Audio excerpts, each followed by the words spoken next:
Well, this is an extraordinary story of survival. My grandmother-in-law and grandfather-in-law, Mindla and Kubush Horowitz, survived the Holocaust and came to Australia.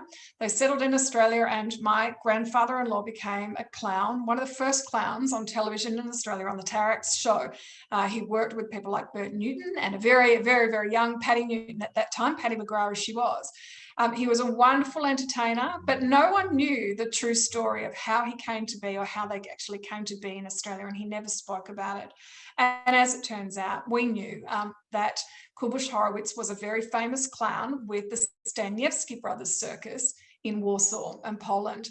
He toured with them, he performed with them, and it was through the circus that his life was saved. Through the cover of the circus performed for the Nazis in Warsaw, hiding in plain sight, a troupe of Jewish performers with them.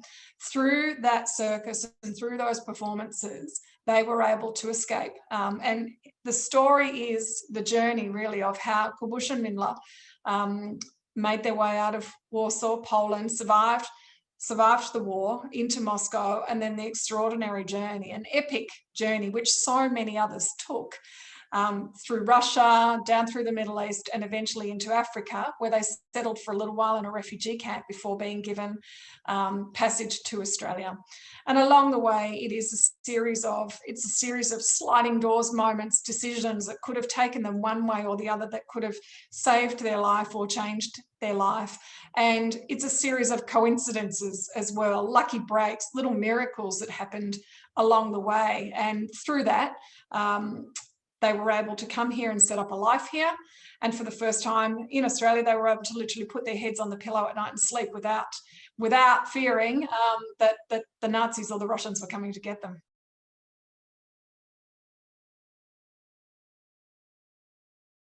Getting Mindla to tell her story was probably, in hindsight now, one of the easier aspects of writing this book. This really began as a family project for me. I married into the Horowitz family, and along the course of our life, I had heard little snippets, bits and pieces of Nana Munya's story, and it was intriguing. From day one, it's fascinated me. And I'd be asking my husband, tell me a bit more, but what about this and what about this? And he was like, ask Nana, I don't know, you ask her.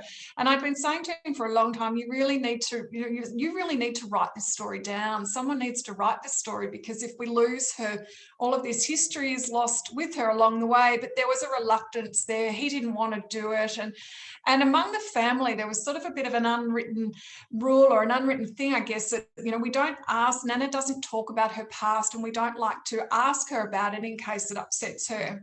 But as our marriage went along, we had family, children of our own, and I felt that it was just so important for our children to understand their heritage and how they got here. How did they even end up in, how are these children here, and what is their family heritage? And as Nana got older and time was ticking away, I sort of felt a great sense of desperation that we could lose her at any time, and if we do, the story gets lost with her. So I spoke with the family about it and said, I really would like to talk to her and see if we can take this down. It never began as a book. It just began as a private family history project for us, so that we didn't lose that heritage. But in doing so, it became obvious that there was so much more along the way. But initially, the very first times that I sat down with her, she was in a nursing home, the Montefiore nursing home in Melbourne, a Jewish nursing home.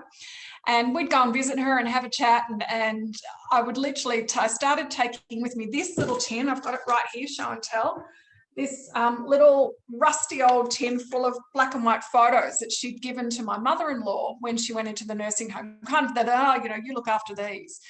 So I took the tin in with the little photos, and we knew at that stage when we visited Nana, and she was, all of 94 years young when this first started, not to take her cakes or anything, or chocolates or any sweet treats to try and butter her up, because she wanted to keep her figure, as you do.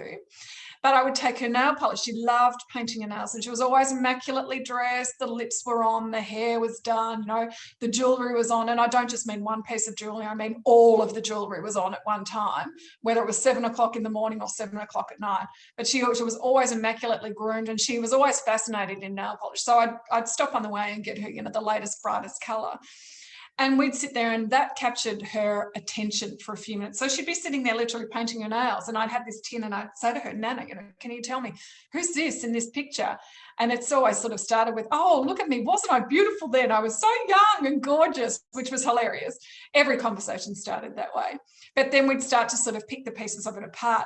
But the first time that we did this was sort of, really like pulling hen's teeth. She didn't really want to talk about it. And she kept saying to me, but why do you want to know this? Why are you interested? And I said, Nana, it's your story and it's our family heritage. And for Charlie and Alex, I really want to know this. And I was kind of like, And then I kept sort of, progressively doing this. And she said, but why do you want to know? And I'd tell her again.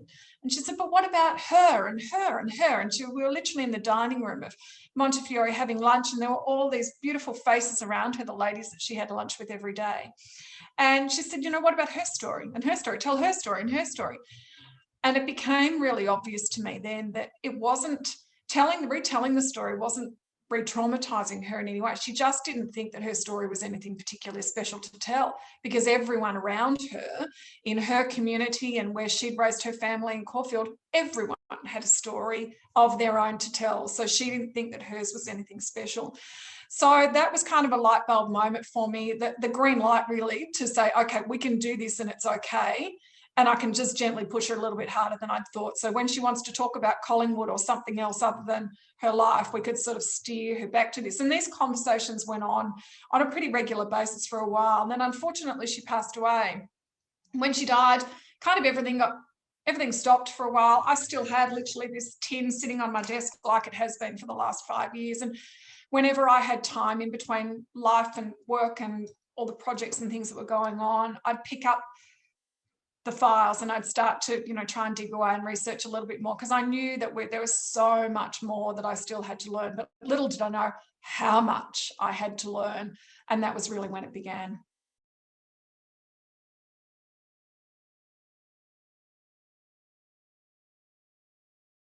I think my background in journalism was an enormous help to me. I guess that doggedness that you have as a journalist to get to the bottom of every story was incredibly helpful, and my research skills were probably incredibly helpful too.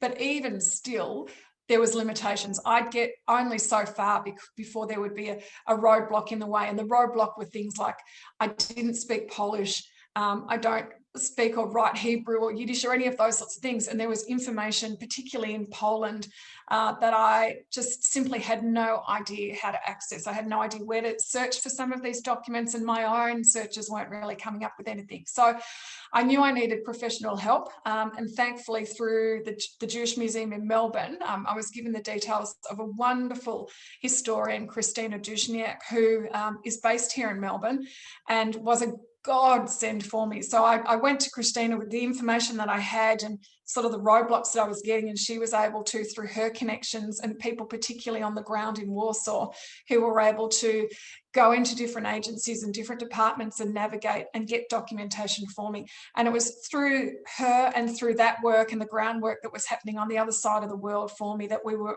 really able to unlock the secrets that I hadn't been able to sort of get past.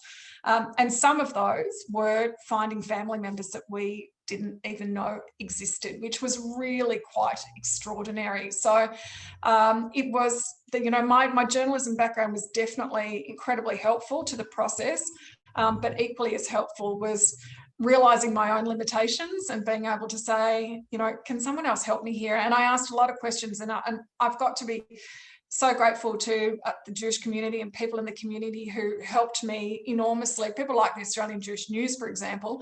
At one stage, I knew the story of Feivel Dudkovsky, who was a clown and a friend of my grandfather-in-law's, and we knew that he had family in Australia, but we didn't know their names, we didn't know where they were.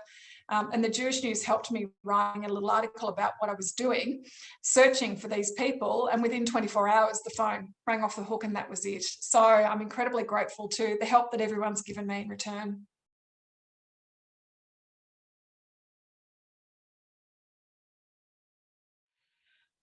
Much of this story was new to my husband, particularly, although he knew the skeleton of it and he had his own recollections and memories of it.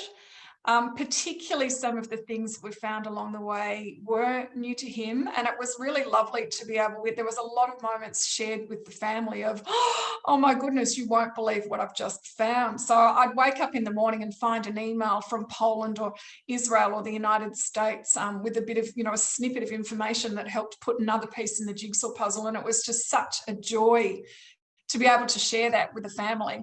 There were a few occasions, though, after doing quite a lot of research, I would find something and race into the kitchen to my husband and say, you won't believe what I've just found. And he said, but yeah, I knew that all along. It's like, oh, really? Come on, why didn't you tell me? So I just didn't think it was important. Oh, okay. So we had a lot of those conversations along the way.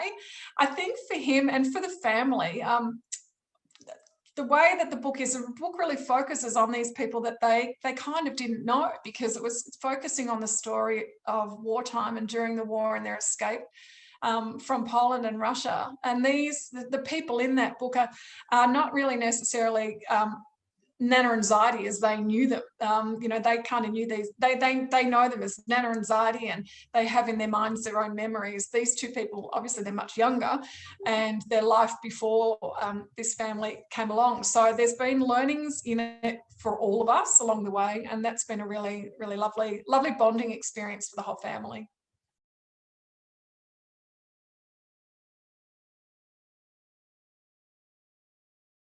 There are so many moments in this book that stick out to me. There were many, many, many moments that I was sobbing, as I was trying to write the story for various reasons.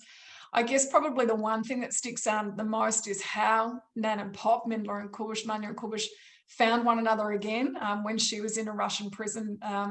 If they hadn't found one another, and it really was a series of luck. I mean, a series of, needle in the haystack kind of moments that enabled them to be reunited. If they hadn't been reunited, the story wouldn't have happened. There wouldn't have been the family. They certainly wouldn't have been coming to Australia and settling here and starting their life here. So probably that.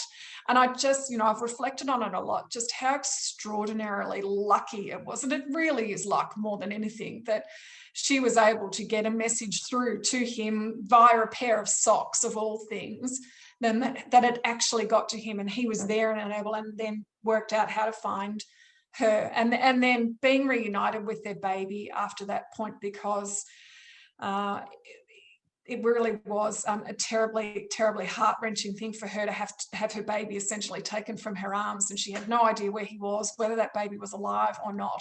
And then they were sent on a wild goose chase to try and find him. So those moments of the three of them being able to be reunited as a family and move on to Moscow, I think is probably pivotal, and certainly in their life and certainly in the life of the family future going forward.